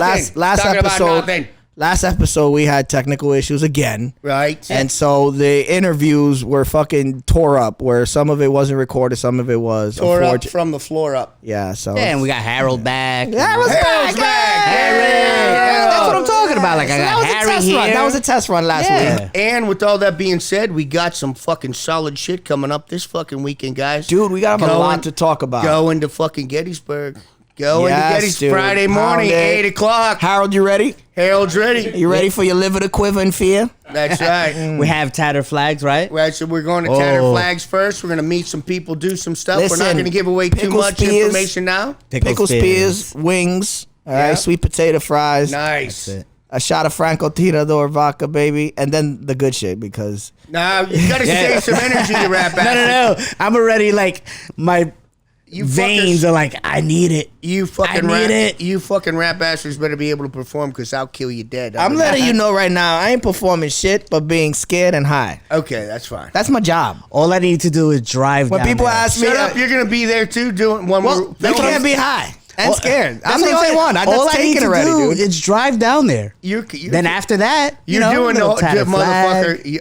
I So would- what are we talking about, gents and ladies? We're talking about Soft Bad Monkey is getting into the paranormal investigation game. That's well, right. actually, we're going down to Gettysburg. We're going to visit our homie Daniel Kulik. That's right. And also the liquor, the master distiller of my liquor, Franco Tirador, and a slew of others in his line. Oh my God, We're gonna do a podcast. Did I say master distiller? You did say Master distiller, yes. So we're gonna do a podcast with him because Right. you guys need to know the man behind so much. He is like a fucking modern day Renaissance man. Right? And Seriously. then he's going to take us through paranormal investigating, Yeah. show us He's how gonna to teach use- us. Oh, yeah. Yeah. And Harold's going to film the whole thing. It's going to be like... How are you ready? It's going to Did be... you get mulch? Did Harold get mulch? But Harold got mulch. Dude, got it's one. going to be a how-to paranormal investigation fucking documentary from fucking Knuckle Draggers. It's going to be awesome. I'm so excited. Nice. Exactly. And this is all because of JD's contacts and my interest and his skill. listen. This honestly, anything in this endeavor that is known as Soft Bad Monkey couldn't have been done without us. Right? You know, because I am not the type of person that you know how I am. I Right. don't ask people for things that are blatantly needed. Right? And you are a businessman, and that is your job. You connect and make shit happen. Right? So I'm there with some of the people I know. You're there with some of the people you know. But then you bring it all together. You're the glue, man. You bring it together, bro. You do this shit. And We're then, like, doing I it. would have never even thought about it until you start talking about it. He's done paranormal investigations before, right? Yeah. I know the dude and all that. That's how we get the connection. But the point is, had he not been interested in this, had he not had experience in it already, had we not had this conversation with freaking Nick Irving, Right. None of this would have ever been manifested. And now we're here at the precipice. And it's happening on Friday morning. It's about to We're go meeting down. at the Skip Friday morning. Roll out of here 8-ish. Yes. Get up to Tattered Flag, noonish, somewhere in there. Grab lunch, do Pickle some Spears. talking. Pickle Spears. Yeah, Pickle of course. Spears. Picklebacks. Do the podcast with Dan. Then after that, go out and do the first set of investigations. Then after that, we'll see what podcast and investigations happen Saturday. We already have the rooms lined up. And then stay Friday, Saturday, home on Sunday. Owner of the Tattered Flag is Yeah. Navy SEAL as well, right? Former SEAL Team 10 guy. He's active. I don't know if he can come on or not. We'll see what happens. There might be some synergy there. There might not. We'll just see what happens. Veterans and patriots, fucking looking out for veterans and Yeah. patriots. Dude, this is America. This is what it's got to be, man. It don't matter race, color, creed, none of that shit. You serve, you love, welcome, motherfucker. We about to do some gangster shit in the other realm, all right? Nice. And to our listeners out there, I have been listening to you guys. We have merchandise coming out. The shop will be open in about maybe Like a day. like a day. We're ready, baby. Dude, I got hoodies. Jason has Listen. fucking killed it on the website. Listen, Oh my god, I've been It's getting so it in. fucking good. And thank you to Bill Loftus, Softest Loftus. Loftus. He is I a don't know what contributing that's about. editor. Soft I don't is know, soft. but I I don't think he like explained it, but we like the soft because of the phallic-y, not standing thingy. It's like Softy. give him some Cialis, man. It's making. I got him. It's yeah. I'm gonna teach that motherfucker how to chew We that gotta shit. chew that shit up, Bill. Yeah, Bill, can't 2 be having- Cialises. Don't worry about the light trails. Dude, It'll go away. you're rolling with the crew now, motherfucker. Yeah, you need to pound nails with that Yeah, angry you got to pound cooter, baby. something. That's Yeah. it. So we got patches coming out. Well, I'm saying to my point of Bill Loftus, Softest, along with the patches, we got all this good shit, but he's our contributing editor now, and he's been putting up some awesome fucking articles. Yeah. And when we launch, you're going to have 4 or 5 good articles to read, dude, and comment below. So those are you guys who are quote unquote fucking trolls. Fucking, you're welcome. You can start talking shit on there. Why not? Troll, oh, you want? We'll Troll be happy, away, bitches. happy to answer your dumb ass. Hell yeah. Yeah, we got the t-shirts coming out, the ladies t-shirts coming out, Hoodies? patches coming out, maybe a hat or two. Not these. This is one of a kind. Yeah, Birth control patches. that's right. Plan B, bitches. Yeah. Plan B. Oh, you're talking about the PVC patches? No, no. Show? I was talking about Oh, I'm Plan B. sorry. I thought we was gonna Don't Oh, have all right. babies. Don't have babies. No. right, They cost what else- way too much. Yeah. All they're right, what expensive else as we got? shit. What else we got? Sponsorship. Man. Well, fucking Mitch Mitch, Aguiar, oh my God. MASF Industries, MASF_Industries on in the Instagram. Sorry, Whatever. this is a Kaipa getting to me, baby. Hey, listen, check out our man Mitch and check out his line of apparel over at MASF Industries. And Violent Hippie. Dude, Violent Hippie. We bought some shirts, and Dude. whoever he is, they told me who the graphic designer was, but I forgot, and I apologize for that. However, go over, check out the designs they have laid out for their freaking their release, their run. Man, amazing designs. I got what we get, the skeleton doing Yeah. the Buddha pose, The praying Buddha the lotus pose, that's position. right. The lotus Yeah. pose, that's right. That's beautiful. I love that. And then we have his lady doing the jewelry. Yeah, foreign Galdor Creations. That's right. Yeah, supernatural, very like. Yeah, Nah, she was she's out fucking in, cool man. too. She's cool She as was shit. badass. Yeah. She's just like him in that like she'll work the room and make sure each and every individual is Gucci. Everybody's fucking happy. Yeah, you're good. Hey, You're dude. happy. Yeah. And she's a fucking BJJ player. She will fucking. Oh, she choke fucks you. shit up too. She will Oh, of fuck course. you up, Hello.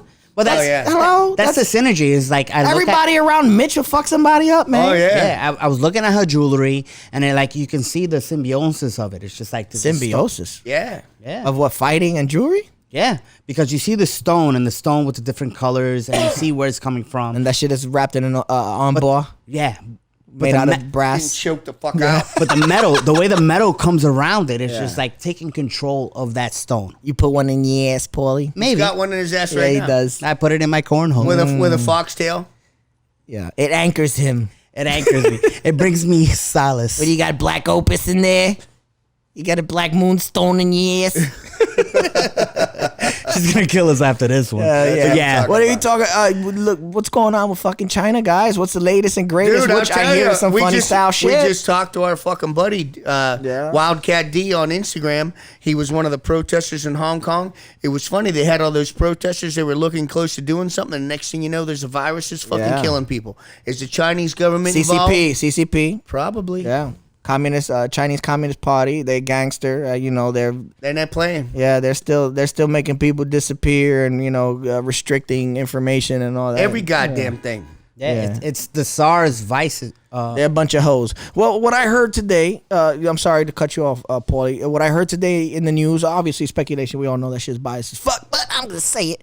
Apparently, there's speculation that this is some sort of an engineered virus for warfare purposes, and the reason why they speculate this is because the leading laboratory, and this is I'm sourcing fucking Fox News here and shit. The leading laboratory in China that produces biological whatever you call it, I don't know, what would you call it, biological weapons, viruses and weapons, is in Wuhan, bro, where the meat market was. Wuhan. Don't get laid in the Wuhan meat market. Wuhan ain't nothing to fuck with. Wuhan ain't nothing to fuck with. Well, that's what I was saying. It was just like it started off as the SARS virus, and then it just genetically engineered it to be that much more stronger, that much more potent, and the next thing you know, how it's do you just know like, it started with the sauce, Paulie? Because it's the same way it's put out, like transmitted, the transmission of it. So they used it's genetically engineered. They used I gotta a tell carrier. you, I saw a Chinese chick coughing on the subway today. I got nervous. Spaz you out. I got the mask. I bought the mask. My butthole puckered. 3M and N95. I got a bunch of them. You want an N95 and uprated, okay? Listen, the 3M is the top-notch one right now. Unfortunately, Amazon is running low. You might want to get on there and see when they're gonna get their next load. Obviously don't buy no mask from China because that defeat the purpose. Can you go to Home Depot and buy this? Oh, let me tell you. Listen first, up. This is crazy. I got my masks from Home Depot. Yeah. Can I tell you what my options were? 1 pack of 3. That's it. There was only 1 pack of 3, and there was only 1 box of 40. Tell me you went with There's 40. no middle. There's no middle. No. There was no middle, and there was no more in quantity. There was literally those 2 items. Either you get 3 or you get 40. I don't Which know one if do you want? guys like to, play the stock market and look for trends and all, but if I was you, Get the 40. listen, buy masks right now because they're selling out like hotcakes. That is lending to some sort of trend, guys. There's something going on. Like with the hurricane and all these people buying the water and all that. We need a fucking plague anyway. Yeah, but Steve. Too many people in the world. Steve, are you one of those fucking New World Order apocalypse dudes? But there's a moon. We can move to the moon. We can colonize the moon. Just saying. Mars. Give us a chance, Steve. I'm just saying. Give us a chance, Steve. Just saying. We can do better, Steve. No, we can't. No, we cannot. Who else we got out there, There you go. JD? Fucking call SpaceX and charter a flight to the fucking Mars then, because Steve's fucking gonna end the world. That's right. All right, go on.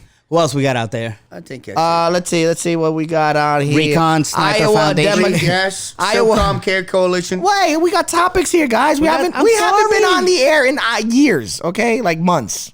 All right? We don't want to talk about topics I'm sorry, producer. because it's What going else to we date got? us. What do we got? So, dude, it's like we're 90 minutes in already. You know what? What, motherfucker? I'm sorry. What, motherfucker? What? We gonna talk offline about that. You know what that means? we got I'm gonna some get my shit. dick kicked in Iowa- after this episode. Iowa Democratic Party chair resigns. Oh, that's pretty funny. Yeah, this motherfucker was like, yeah, they're about to bury me anyway. Let me get out of here. Dude, how about fucking Bloomberg's going to pick Hillary as his running mate, and then he's going to commit He's suicide. gonna lose. And she's going to be president. You know, Bloomberg might stand a chance if he doesn't pick Hillary Clinton. The world hates Hillary Clinton. Well, as soon as they win and Hillary's there, Bloomberg's going to commit suicide, and Hillary's going to be president. Damn, that's so good. Or Bloomberg is going to abdicate to Hillary Clinton. Has that ever happened? Because, you know, if he knows he's going to die right away, he's going to be like, it's yours, baby. Dude, he's a fucking short fucking billionaire. He ain't going to abdicate to some female. Get the And fuck don't you outta find it funny that like fucking Obama is like totally sponsoring Bloomberg and does it like totally stays away from Biden? Like I would too, because Biden's retarded as sin. Well, you know, Biden was sniffing on Michelle Obama and pissed off Barack. You know, something touching their kids. Sniffing on them or something. They was playing with his blonde hairs in the pool. Those were the black kids he was talking about. Was Dude, the Obama kids? Stop! You're making me nervous. See, mad and nervous. What is it?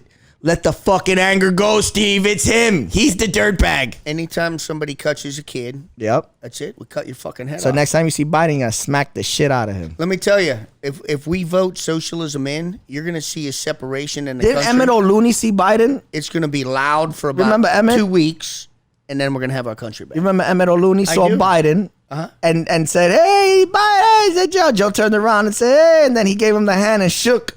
He shook the hand, and then Emmett looks him in the eye and says, "You and Barack Obama sure fucked this country up."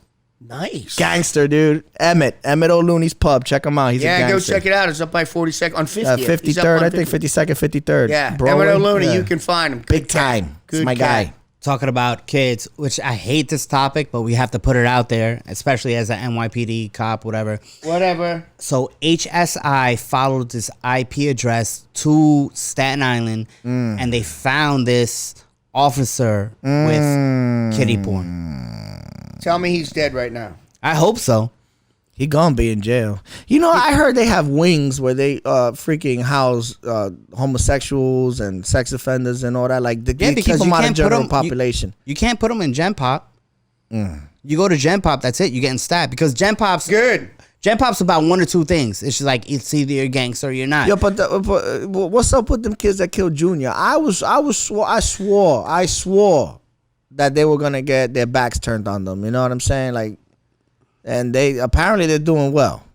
What's going on, Paulie? I don't know. God damn it, Paulie. That's a correctional facility. I don't know about that. Well, that and also the Trinitarios, the gang, the Dominican gang, like they're obviously co-signing the shit. Of course they love they that are, shit. bro. So it's in their best interest to fucking co-sign this senseless violence. That gang Yeah, is weird, man, because it's just like it's machetes. They're going out. They're like chopping people up. They don't care about the age. They don't care about the race. It's just like the worst of people. Well, I got two words for you guys: Rico and the feds. Enjoy, fuckers. You just put yourself on the top of the ridgeline. Good. Anyway, fuck those guys. NYC crime is very up. What is this, Paulie? It's because of fucking stupid fucking bail law. What the fuck, Paulie? Yeah, so a lot of people like blaming de Blasio and stuff like that. Because it's his fault, cocksucker. It is his fault, but it's at the higher level. Because that's not a city. It's at a political level. It's at Yeah, Cuomo. right. So it's Okay. not a city bill that got passed. It's a state bill that got It's the passed. same with the fucking driver's license for fucking For illegals. For los immigrantes it's that don't belong in my country. so they can fucking vote. So they can get it's Hillary the in reason why the fucking the Secretary of Homeland Security is fucking rescinding all fucking New York's fucking what do you call it quick passes on the airport. What do you call them things? And fast track Fast pass, fast track track. on TLC. What is it? Yeah, TLC. TSA. TCI, TMI, I don't Whatever. fucking know. But Yeah, it- TSA is the fast track. So what they're doing is anyone from New York with the fast track is nil and void now until they figure out what the fuck's going on. Apparently, they want access to the system, you know, which Cuomo, you know, still defending sanctuary city status over here in New York, and Bill de Blasio don't want to give them over that information. You know, so they're playing hardball on a political level. So I was just, how many countless fucking people? Oh well, you guys got to stand in fucking line. Sorry. Yeah, but that bail reform isn't only affecting New York City. It's also affecting the entire state. A couple of burglaries happen in Long Island. Bro, think about it. There's no fucking repercussions to the actions. Who the fuck? I'll be out today. Bro. And then I'm going to go rob somebody else. I'll rob somebody. I'll get out. I'll rob somebody again. I'll get out. Where's the consideration to the victims here? The victims of these crimes. Because what's going to happen is, okay, this bitch called the cops on me. Boom. I get to the fucking jail. I get processed. I get my bail reform. I'm dip. And guess what? I'm still angry. My frontal lobe is still making all my decisions for me. I'm going to go to this bitch's house and murder her now. Yeah, who's responsible for that, Paulie? What's even crazier is that you're not even getting to the jail. It's stopping at the courthouse. So when you're at court and you're at arraignment, if you don't know what that means. So you're not even sleeping on crackhead's feet. You chilling. No, because arraignment is the very first process of the court proceedings. So when you get to arraignment, there is no bail. So guess what? You get to go home. So as angry as you are because you snitched on me, guess what? I'm going to do it again. I'm going to come see you. I'm going to come see you. Yeah. So the bail reform act was supposed to be for people who don't have enough money to pay bail and stuff like that. Fucking bullshit. It's liberal fucking nonsense so they can vote the socialists in. Yeah. That's why we need another fucking plague. And then this last year, they also gave prisoners the ability to fucking vote now, too. Dude. I don't know. You tell them, Bo. It's fucking bullshit. All I know is after January 1st, it's all hell has broken loose. Multiple robberies, multiple bank robberies. It's just crazy right now. Interesting, guys. I have another topic, apparently. And how do you feel about this? Taliban and the U.S. coming to an agreement. Agreement of, what do you call it? A ceasefire? No, it's a ceasefire, but it's more of a de-escalation. A truce, a de-escalation of violence. We're supposed to go from 13,000 troops down to 8,600 troops and then down to fucking 7,800 troops. Now, I hear you, but you know as well as I do, as soon as you stop fucking punching an Arab in the fucking face, he thinks you're weak. So, yeah, this is true. If you're not walking around with a fucking gun and ready to fucking visit those people violence in their fucking home, they're going to do whatever. I was scared he was going to say some racist shit, but he didn't. That is very true. The reason why I bring that up, I'm joking, by the way. I'm never scared about you saying that. But it's true. Fucking Arabs, all they know is the iron fist and violence. And there's a reason why I say that. I don't mean... It's true. It's true. Their culture. I'm not talking about an Americanized Arab, but let's fucking disassociate what you guys, your biases and what you guys know are an Arab from an Arab country born and raised in that culture. All they know is oppression. All they know is fucking take and steal what you need, don't get caught, and do as you're told. The minute you stop beating him, he fucking despises you because you're weak. Yeah. Well, it's the holy war, right? That's their whole... I guess I think you're giving them too much credit on a spiritual level. Me personally, I think it's more on the gangster shit, dude. Yeah, exactly. It's about, I've always looked at them as that. It all comes down to fucking resources, just like everything. People say there is socialism. Like, let me tell you why fucking socialism isn't going to fucking work. Because when you have the fucking top and they trickle out all the fucking resources to everybody else, there's no fucking motivation to do anything. There's no motivation. At least with capitalism, you get a fucking chance. You work your fucking ass off. You save your money. You're going to go somewhere. You could be poor one day and rich the next. Exactly. Same thing with, there will always be war. There's war going on in your body right now. There's bacteria fighting. There's fucking white cells fighting bacteria. That's just the fucking way it goes down. The second that there's fucking resources involved, whether I there's got tier 1 white cells. Or fucking food, water, women, whatever the fuck it is. As soon as there's fucking resources, people are going to fucking want it. And I want those resources. And if you can't fucking protect it, they are going to fucking take it. There will always be war. Always. Because people are shit. Well, that's what I'm saying. That's why we need another fucking plague. That's right. Hey, I'm not down with that, man. Too late. You already fist bumped on it. But you was going to let me go colonize Mars, man. But that's the whole thing, is like they're using this excuse of a holy war. And if you can honestly use as an excuse, think about it. They'll use everything as an excuse. But the hatred, man. I mean, if you think about it, really, the only reason haters gonna hate. Only reason we're there. Sorry. Only reason we're there is to keep. Ooh, baby. What? You almost fucked the crystal up, baby. Sorry about that. No. He's like, I bought it, bitch. We're there to keep. I paid for it, motherfucker. I did. But we're there to keep Iran out, to keep China out. That's why we're there. And we're also there to protect our fucking opium interests so Pfizer can make a shitload of money. But other than that, other than those facts, if we were to fucking leave today, they'd be back to fucking clan and tribal mentality. They'd be back to fucking heroin and marijuana production. They'd be back to whatever subsistence living they're doing. The same thing with Iraq. If they didn't have any fucking fossil fuel, they'd be back to clan and tribal mentality. The only reason we're there is to protect future fossil fuel interests and also to keep the other superpowers out.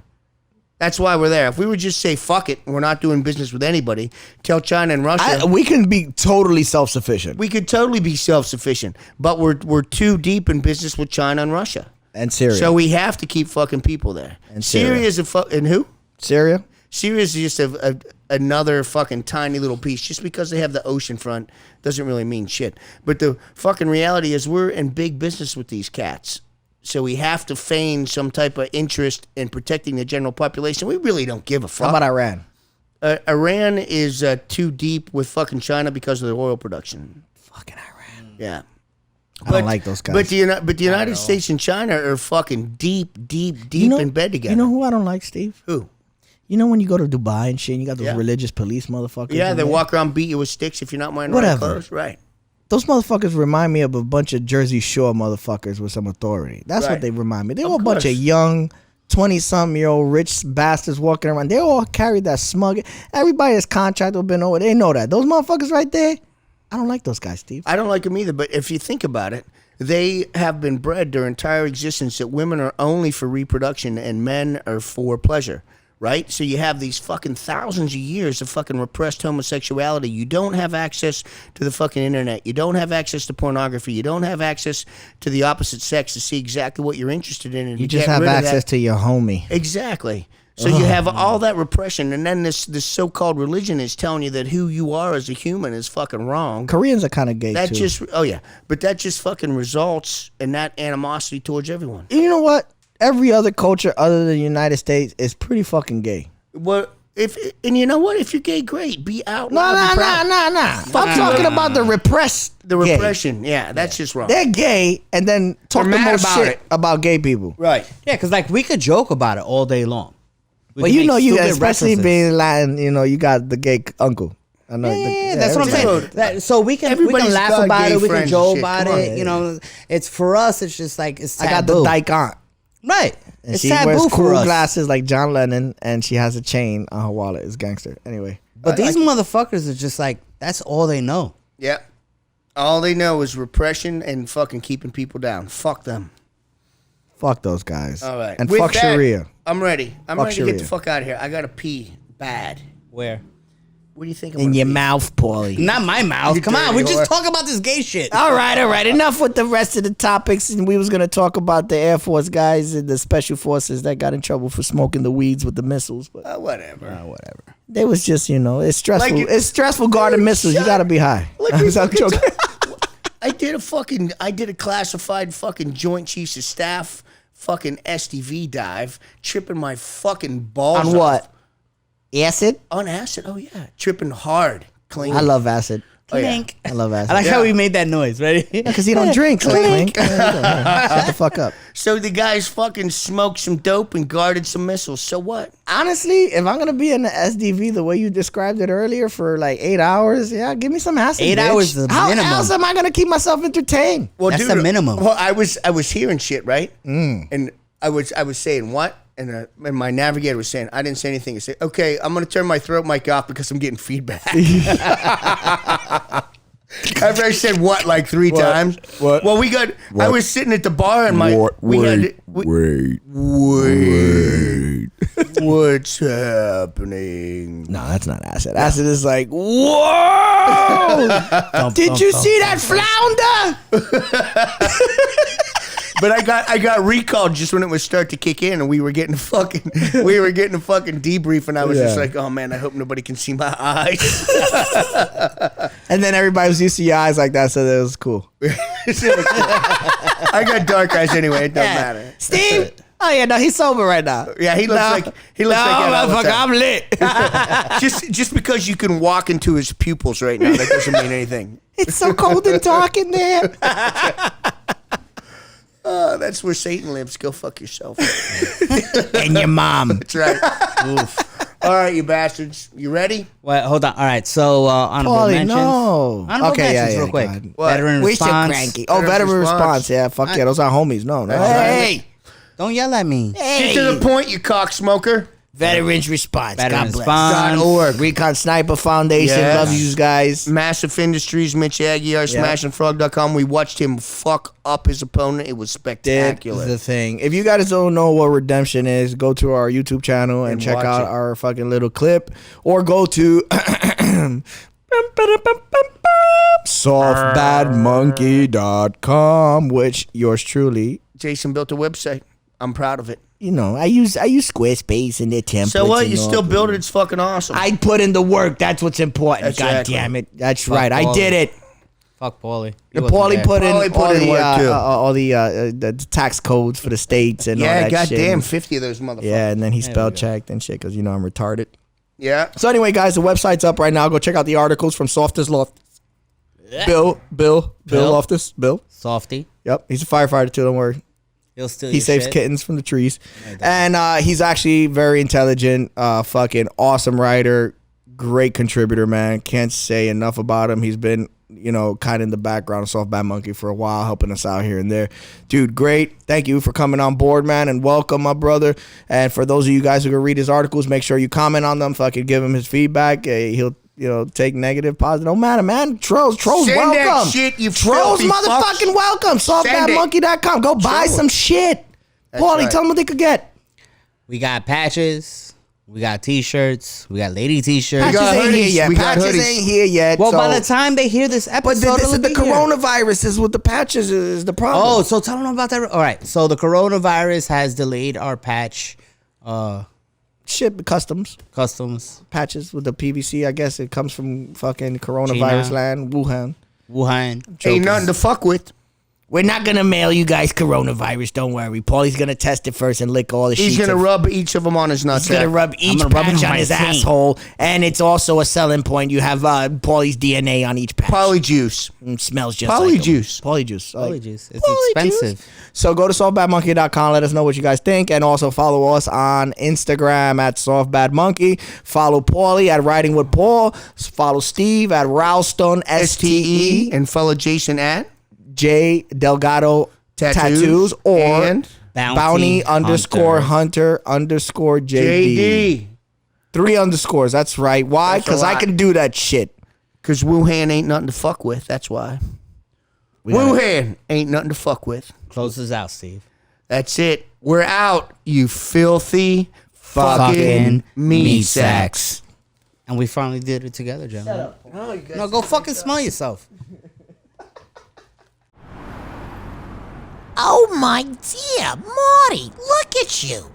You lost like 30 pounds. 35 to be exact, Eto. Oh, you okay? I've never felt better.